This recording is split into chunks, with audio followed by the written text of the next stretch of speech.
Hello, everyone. Welcome to the 7-Minute Spotlight, where we take a look at stories, ideas, and concepts for inspiration and encouragement.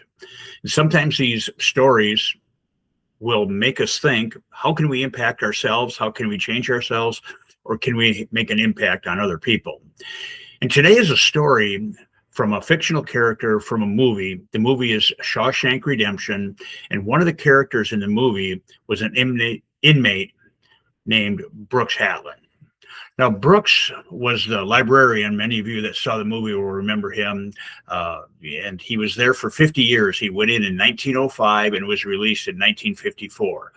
And in his letter back to his friends that were still in prison, he commented about the pace of the world. He had just maybe seen an automobile in 1905, and here there was cars everywhere in 1954 and busy traffic on the streets.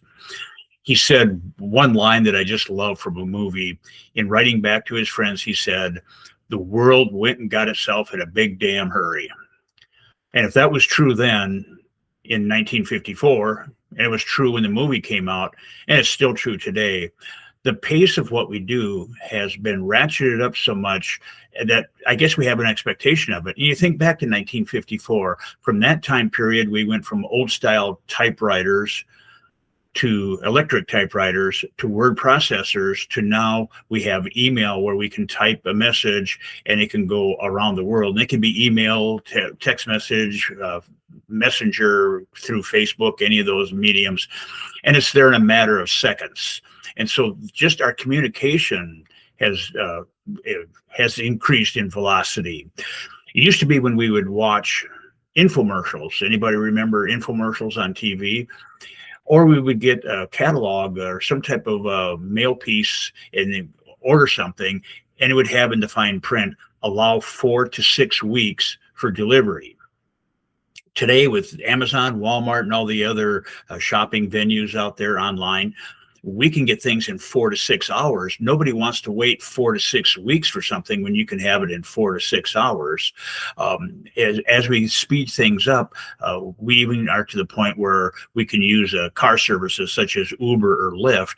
And if I order one to say I'm going to the airport, it'll say, for $50 and they will be here in 7 minutes. But for $55, they can be here in 4 minutes. And how big a deal is that 3 minutes? But sometimes you're in a hurry and, gosh, I got to get things done. And we will spend that extra money for that comfort, if you will, of having more speed.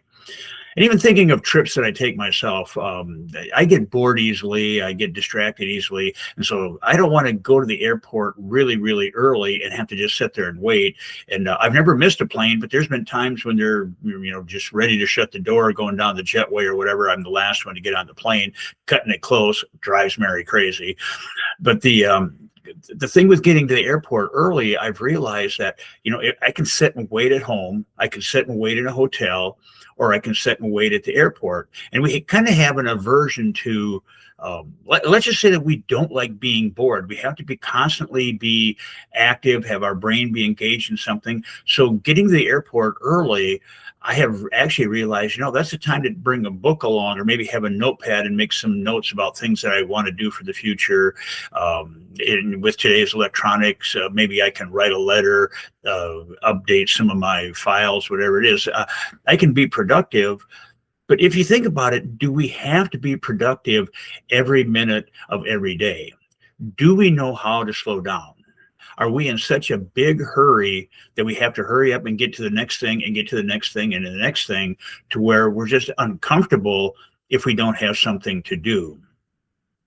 I heard Rick Warren speak at an event many years ago where he reminded us that we are not human doings, we are human beings.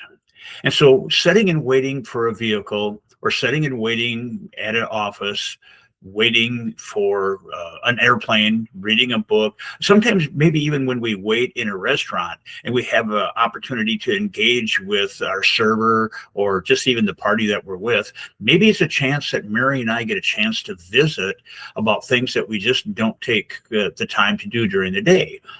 And so the busyness is really becomes, I think, kind of like a drug. We have to always be active doing something. It's even just hard to set, for me, a movie that's over 90 minutes, it's got to be pretty good to take me up to 2 hours. If there's a movie over 2 hours, I'm very hesitant to watch it because of the length of time. And let's think about how silly that is. What am I going to do with that extra 15 minutes or 30 minutes?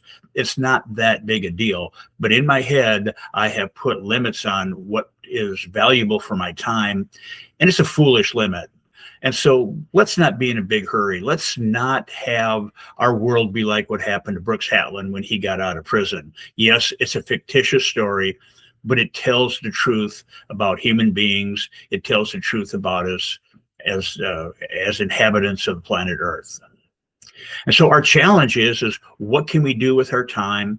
How can we measure our time? How can we invest our time? Do we have things that we can do to increase our faith, that we can have more of a spiritual outlook on the world? Is there things that we can do to help other people? Are there things that we can do to just have peace ourselves and have some rest, have an opportunity to just decompress a little bit, take a breath and say, yes, life is good. So our challenge for this week and beyond is let's not be in a hurry.